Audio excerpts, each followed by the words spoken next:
teman-teman, selamat datang di Bincang-Bincang Inspiratif bersama aku Aisyah dari Kementerian Keilmuan Kreatif BEM FISIP UNS 2020. BBI merupakan ngobrol santai bareng seorang mahasiswa FISIP UNS yang dapat disebut cendekiawan kreatif. BBI bukan cuma mengulas ke orangnya aja, tapi lebih ke apa aja sih hasil karya dari narasumbernya. Nah, kali ini Kekraf mau bincang-bincang bareng mahasiswa Administrasi Negara 2017. Namanya Muhammad Raharditya. Biasanya sih dipanggil Mas Adit.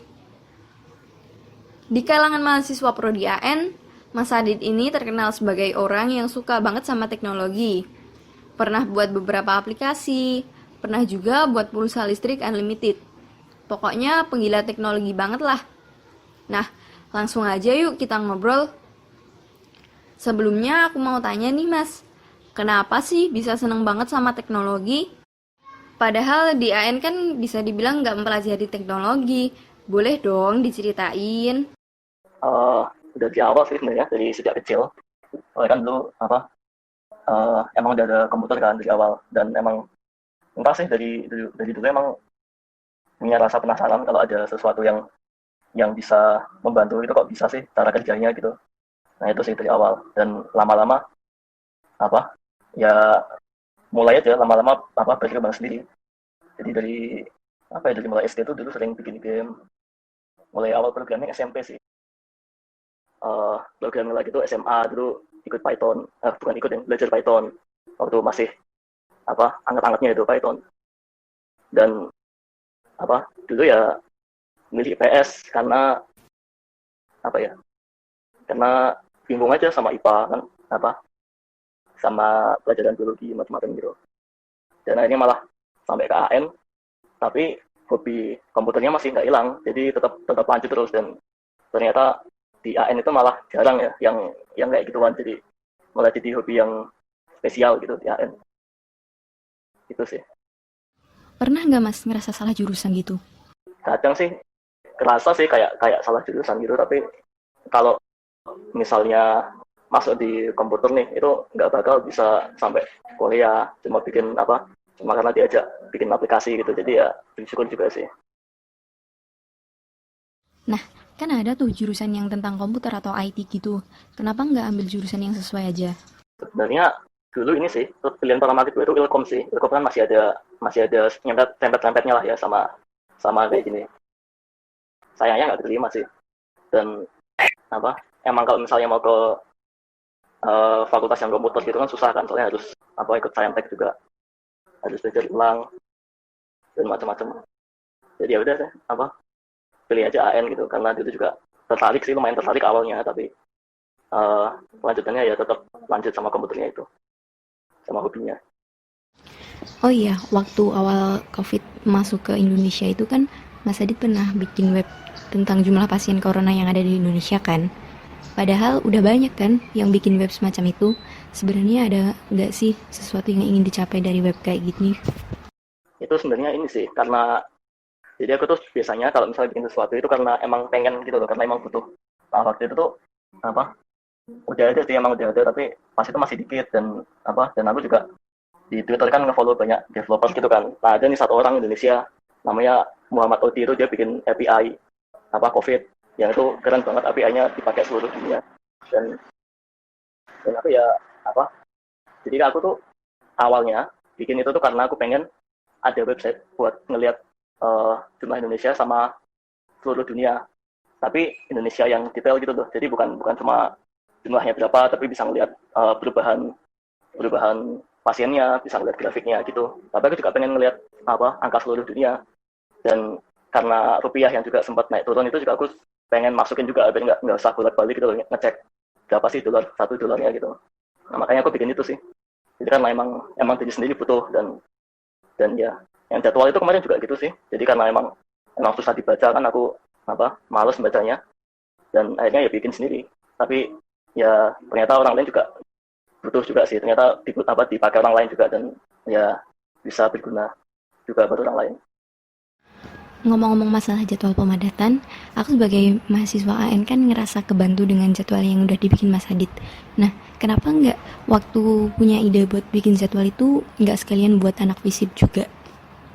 Bisa sih, tapi eh, aku pas itu tuh mindsetnya, aku awalnya itu tuh pengen bikin buat diri sendiri.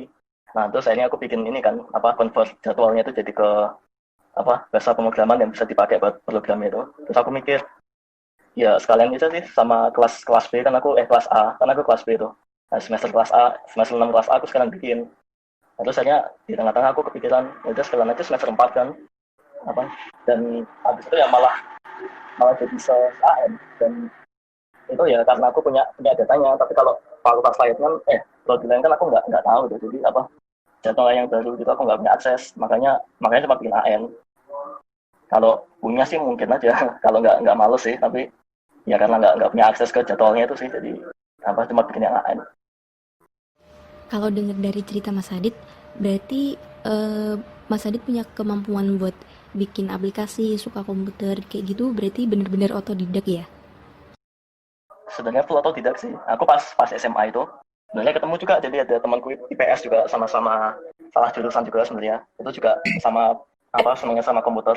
Akhirnya kita berdua ya iniin Linux lah. Itu pertama kalinya dikenalkan sama Linux itu sama temanku itu. Akhirnya kenal juga sama open source, program-program open source itu, dan itu ya ini sih pengetahuan yang bagus juga buat kedepannya. Tapi untuk sebagian besarnya otodidak, dari YouTube, dari les online gitu lah, walaupun cari yang les gratis sih, karena kurang, kadang eman-eman juga keluar uang buat les online, walaupun sebenarnya membantu juga sih, tapi biasanya cari yang gratisan.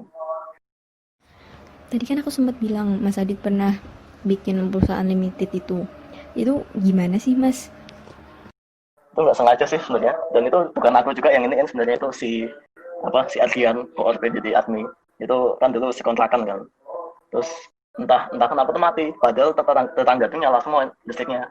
Nah, terus kita bingung kan, si Adrian tuh dia asal masukin nomor gitu di enter, malah nyala.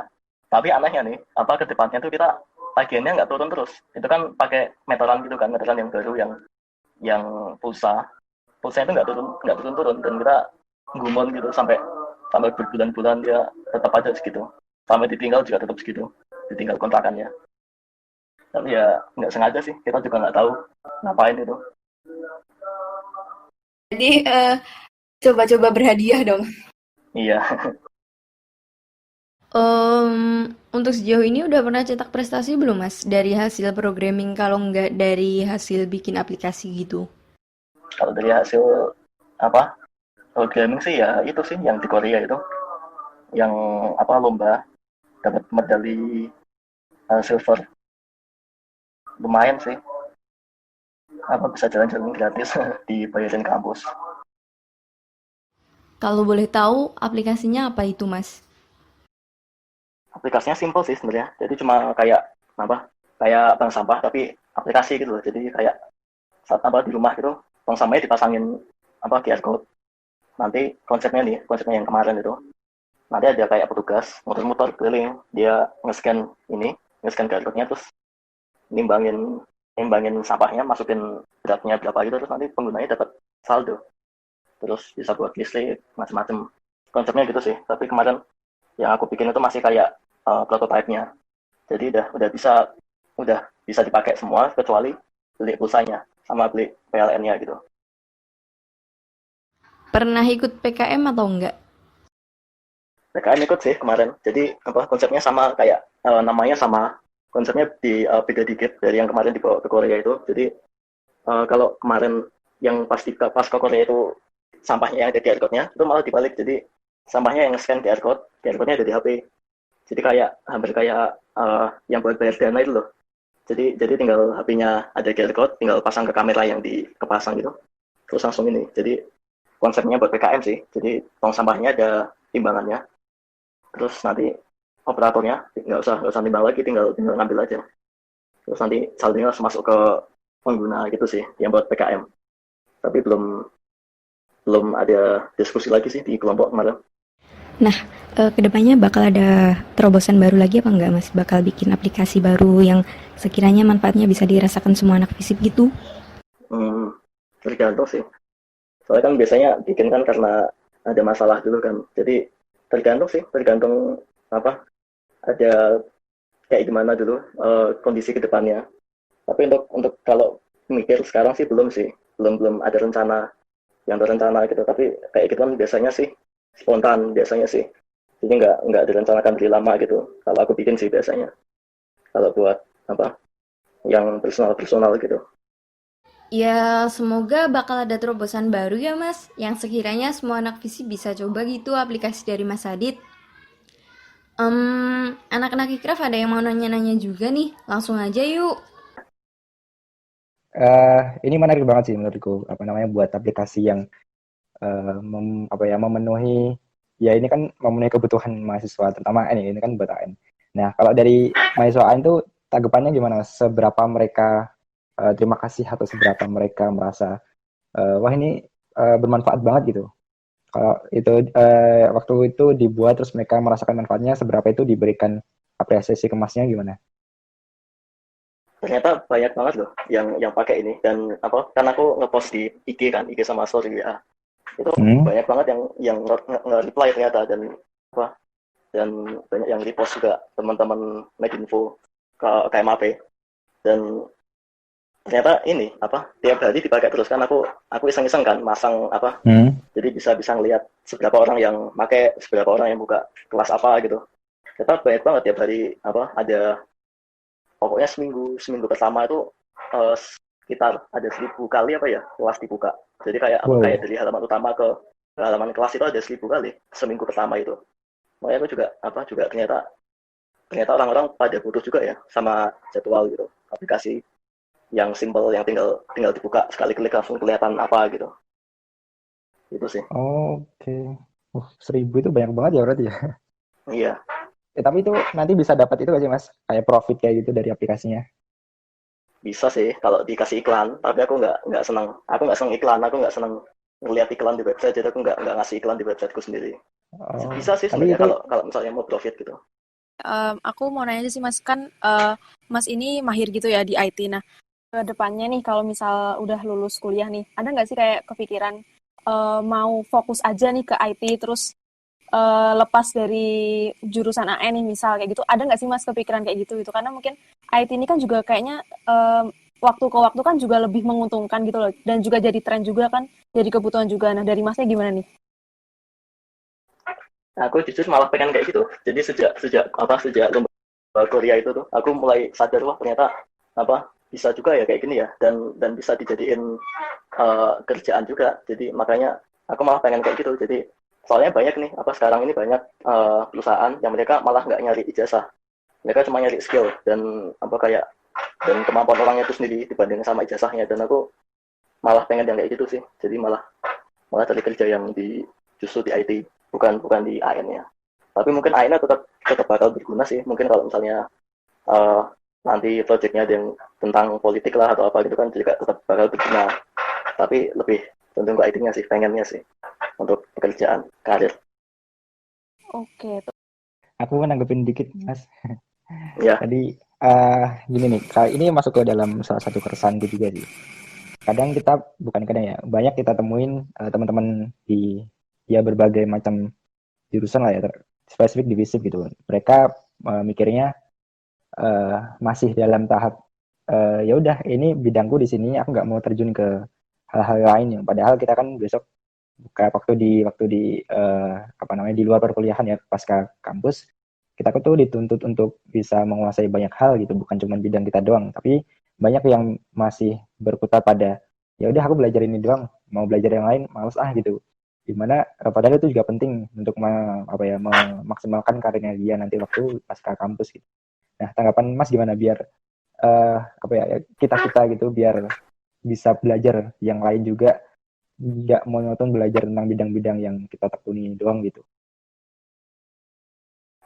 ya tadi aku setuju sih yang tentang besok apa butuh banyak keahlian itu juga setuju banget sih Hmm. dan kalau kalau menurutku sih semua dimulai dari niat sih kalau misalnya emang udah niat kan pasti udah udah bisa inilah jalan sendiri.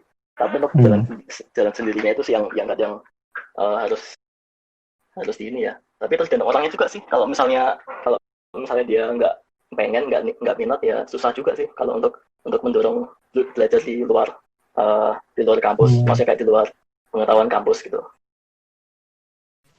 Dan Benar-benar. untuk mendorongnya itu aku juga kurang tahu sih sebenarnya. Tapi kalau menurutku dimulai dari minat itu.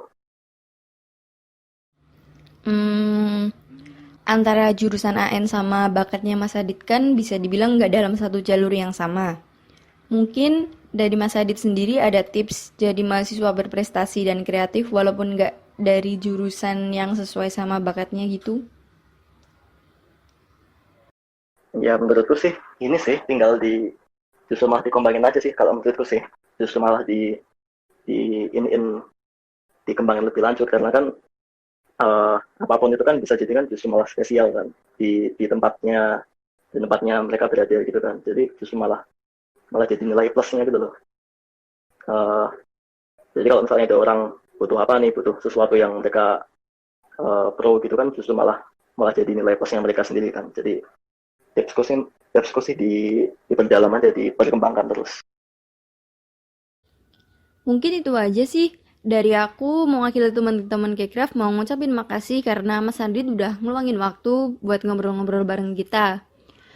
Makasih juga udah sharing-sharing tentang beberapa karya dari Mas Adit. Gitu. Udah juga terima kasih loh udah diundang. Oh, siap-siap Mas. Itu dulu ya teman-teman, bincang-bincang inspiratif kali ini. Semoga bisa memotivasi kita buat selalu berkarya dan semoga bermanfaat. Sekian.